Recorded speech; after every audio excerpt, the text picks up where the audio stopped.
Would you please pray with me? O God, may the words of my mouth and the meditations of all our hearts be acceptable in your sight. Take my lips and speak with them, take our minds and think with them, take our hearts and set them on fire. Amen.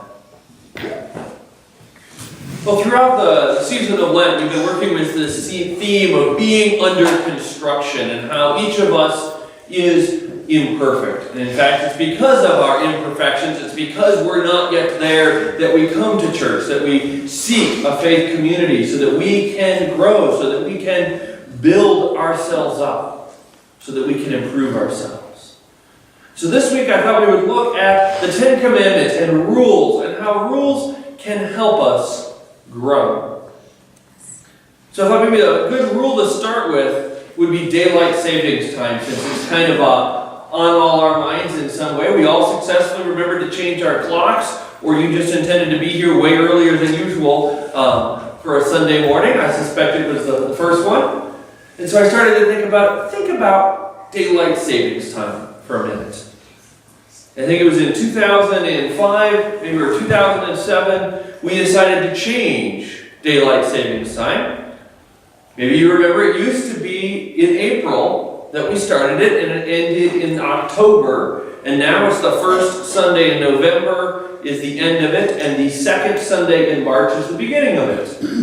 And there's a couple of reasons I've heard for it. One is that now daylight savings time extends through Halloween, which allows for safer trick-or-treating, which we can all say would be a good thing. I kind of secretly want to think it was the pastor's lobby at work getting it moved from the first Sunday in April back into March, because the first Sunday in April this year is in fact Easter, and if there is any day that I don't want to lose an hour of sleep, it's Easter. However, I think I might be flattering myself to think that the pastor's lobby has any effect whatsoever on Congress. But if you think about that, Congress sits down, the president sits down, and they decide what time it's going to be today.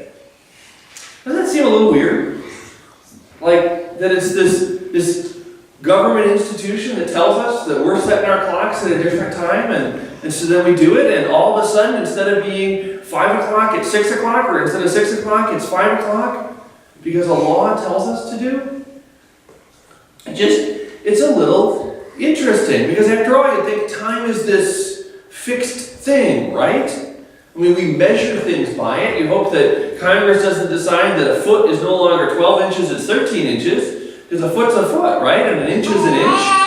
And you think that whatever time it is what time it is. And yet we move it around. We keep it differently depending on the seasons. And some of that is because the law is trying to do something different than just track time. It's trying to set our time to what we expect, right? Because we move the time forward so that we have more time in the evening to stay out and enjoy the lake, to go to sporting events, to do all sorts of other things. And of course, the reason that we don't just stay on daylight savings time 365 days a year is because, as we all know, up in the northern part of the country, it gets kind of dark in the mornings if you keep on daylight savings time. Because by the end of October, we're waking up and it's like not light until 8:30 or something like that. And if you can imagine it keeps getting darker from there, how dark it would be by the middle of December, we wouldn't want to wait till the sun comes up at 10 in the morning. That'd be a little weird, right? So we change the time. Our rules have a purpose. They're there to help, at least if they're good rules. There are probably some bad laws out there, and we could come up with a whole list of them that just don't have a purpose anymore. But if I were looking at the Ten Commandments, we should look at what is their purpose. Penn Jillette, the magician, is also a very famous, outspoken atheist. And so at one point, responding to a challenge from Glenn Beck, he decided to come up with the Atheist Ten Commandments. I think he was kind of responding to some goading by Glenn that of course, as an atheist, if you don't have God, what keeps you from just running around doing whatever you want? And so Penn's point was, well, here's how we could have rules even without God. Now I think arguing with Glenn Beck or really any of the talk show people on any channel is probably a stupid move, but Penn came up with them, and if you look and he goes through them, he does a decent job of taking the Ten Commandments that we just read and kind of taking any reference to God out and making it work. Except at the same time, he misses the point. I don't think the point of the Ten Commandments is that we would just do whatever we want if it wasn't for God. That without these rules, we would just run around and, that's really what's keeping you from doing whatever, right? You sit there thinking, well, I probably would be knifing the guy sitting next to me in the pew in the back, but, Ten Commandments say thou shalt not kill, so I'm gonna stop now. Right? None of you would be sitting there thinking, well, I would probably be going through everyone else's car on the way out of the parking lot to see if they have everything good, but because I heard in church today, thou shalt not steal, I'm going to leave it there. No, the point of the rules is about a relationship. The Ten Commandments are actually structured in what's similar to an ancient code or an oath of loyalty between a people and their sovereign. So we're establishing this pact between us as a people and God. We're basically saying, God, will you be our God and we will be your people. And as your people, here's what we'll do. Because we've been reminded earlier, and we're sort of actually reminded even in the Ten Commandments, God says, I have done all these things for you. You shall be my God, so I will be your only God. And in turn, for all that God does, we say this is what we're willing to do to be in relationship.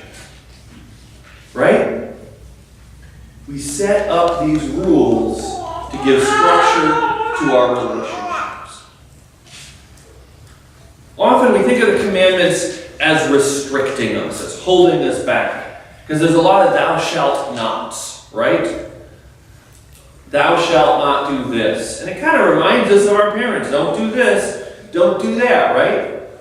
We get told no, and it keeps us from doing things. But I like to think of not as how they limit us, but what they free us to do. Because maybe in some ways what's missing from the Ten Commandments is the implied thou shalts. Thou shalt not steal. Okay, good. But maybe what's missing is that thou shalt share with those in need.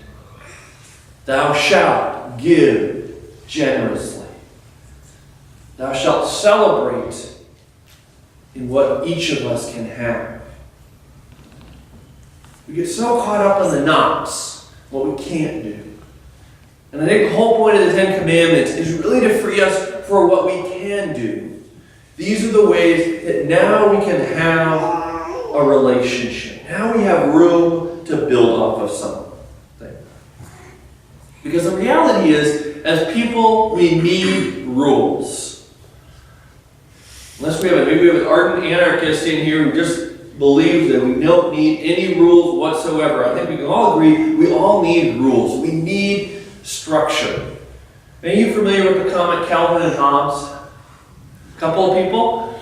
And one of the things that they do in Calvin and Hobbes, and Calvin's the boy and Hobbes is his tiger, and they play something called Calvin Ball. Right? And the whole point of Calvin Ball is they make up the rules as they go. Which kind of works, and then it kind of doesn't.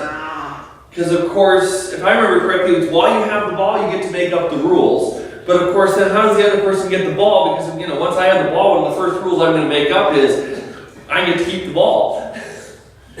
And so you can see how the need for rules is helpful. If you've ever played a game with a 4-year-old, you know how nice it is to have rules and have the rules followed. Because you thought we were just playing sorry or whatever, you rolled the dice and you moved your guy 3 squares or whatever. And then the kid decides, no, I'm not going to pay attention to the dice, I'm just going to start moving my pieces around the board, right? And pretty soon, it kind of descends into anarchy, and if you're the parent, you're sitting there wondering, well, do you really need me here at all? Because whatever I try to do, you tell me, no, Dad, or no, Grandma, you can't do that. Here, let me do it for you. And you're kind of left wondering, what are the rules? What am I supposed to do? Now, of course, usually when you're playing with a little kid, the rules is the kid's right and you let them have fun. Because ultimately, the rules are there to support something. One of the hardest things I've found, I do refereeing or directing for fencing tournaments. So it's my job to be the arbitrator between these two people who are participating. And the hardest thing to do is to figure out just how to enforce the rules. Do you really strict and really literal? And any time there's the slightest infraction, you stop stuff, or do you give people a little freedom? And of course, giving people a freedom can be nice because otherwise you kind of lose the flow of the bout. But on the other hand, if you get too relaxed, when things go badly, you've lost control. One of the hardest things to do actually is to referee a bout between two teammates.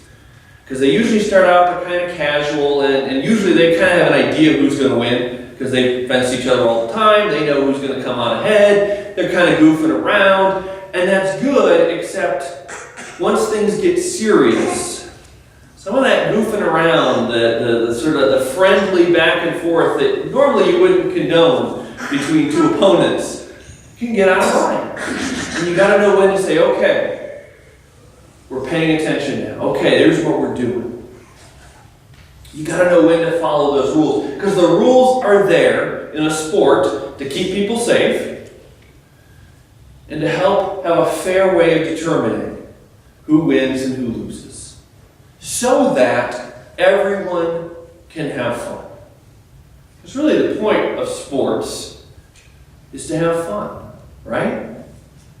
Or maybe, you go in the Olympics, it's to have fun and to prove that you're the best in the world at something. But really, deep down, it's about having fun.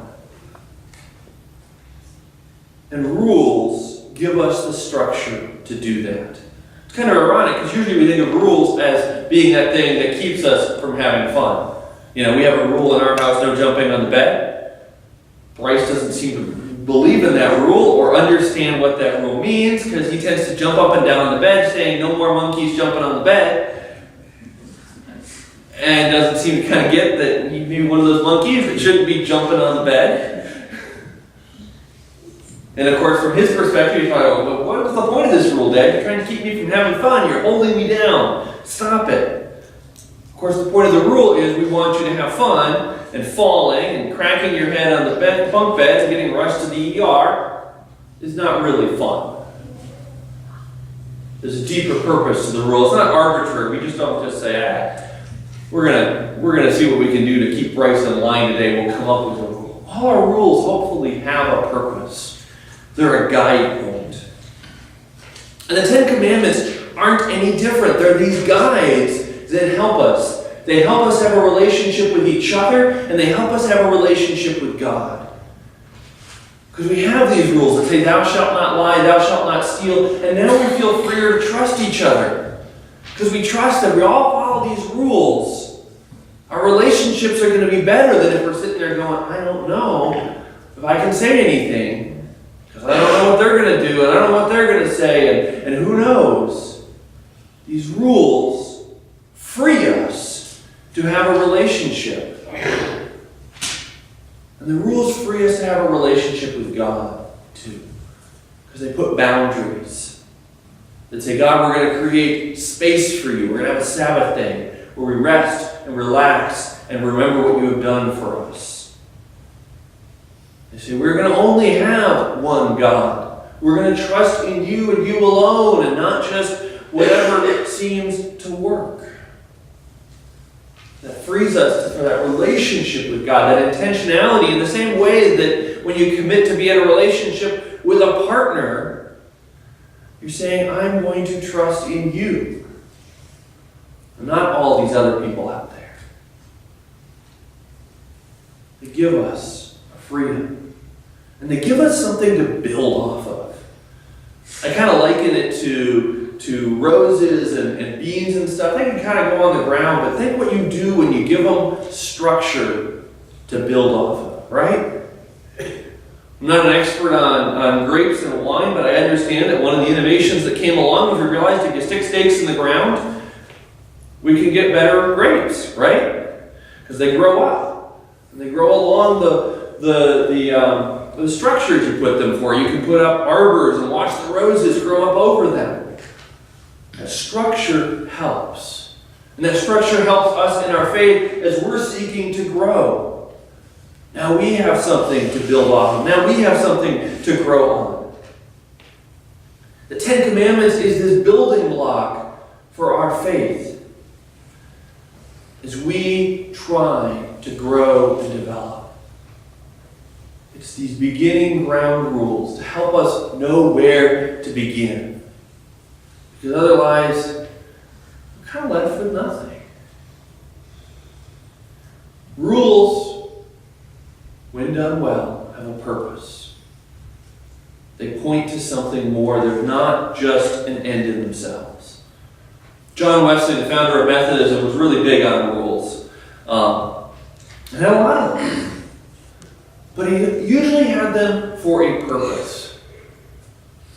Like he would often fast one day a week until so a rule in a sense would be no eating on Friday. It wasn't meant to be arbitrary, it was meant to be deliberate, it was meant to help him remember that what really feeds him is not the food on his table, but God. And to remember what really is important to him. It'd be an arbitrary rule if we just said from now on, all United Parish people will fast one day a week. Right? Just cause. Not really a good rule. In the same way that an arbitrary rule like no more alcohol might get a couple of you thinking, right? Hey, wait a minute. What did I sign up for here? Now, if it's a rule with a purpose, we want you to give up alcohol for a day of the week so that you can remember how we aren't beholden to this spirit, we're beholden to God's Spirit. That might help. And if it doesn't help, then it's not a good rule. The rules are there to help us grow. They're to help us build our faith. And the rules work because of God's grace. The rules work because they aren't this thing that shackles us and chains us down. Instead, they're this thing that frees us because we do make mistakes. We break commandments all the time. Sometimes because we mean to, sometimes because we don't. But God's grace is there to repair the relationship and to say, let's start again. Let's keep building. Let's keep growing together. How do the rules free you to better follow God?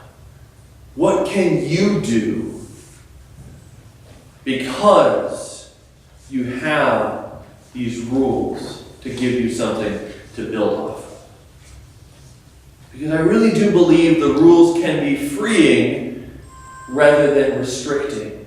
If we remember how they're there to create the relationships so that we can grow, so that we can serve, so that we can follow God. Amen.